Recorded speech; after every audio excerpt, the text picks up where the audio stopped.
Building a better tomorrow. One organization in Hudsonville is helping others battle addiction during the holidays.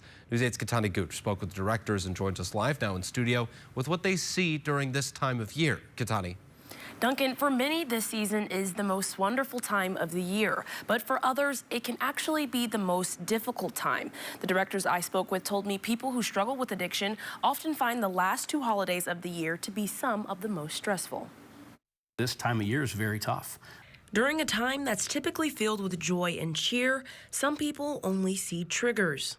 All holidays, but the holidays, the holiday season, Christmas, New Year's, when we have them so close together, I think that really puts a lot of stress on people.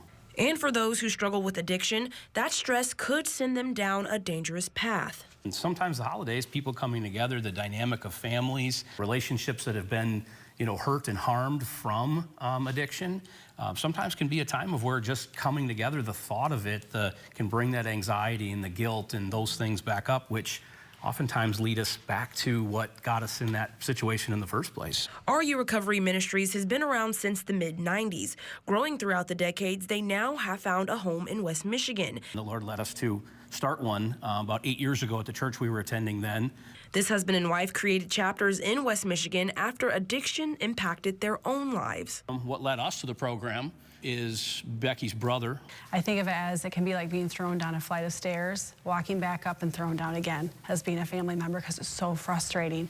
And it's that way for the addict too. Meeting every week, no matter what, in a shared building lent to them by Selah House Ministries. We always meet every Friday night, no matter what. On Christmas, we'll meet here, we will be here, because we know it's a hard time.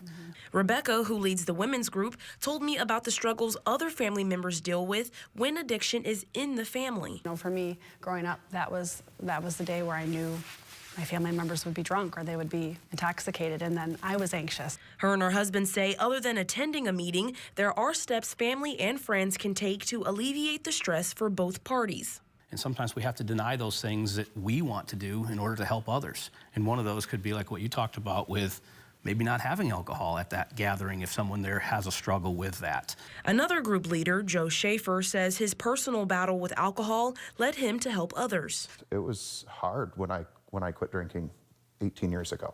Having people in my life to talk to me and coach me through and give me direction is the only way I made it. And I know if I'm here for them, that's their best chance. Schaefer told me he's seen an increase in attendance in the past couple weeks and knows personally how the holidays can impact people.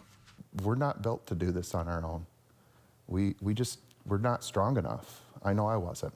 People, when they're just trying to get their lives together, they're struggling with addiction, they just need somebody to talk to, somebody to give them hope that they can beat this.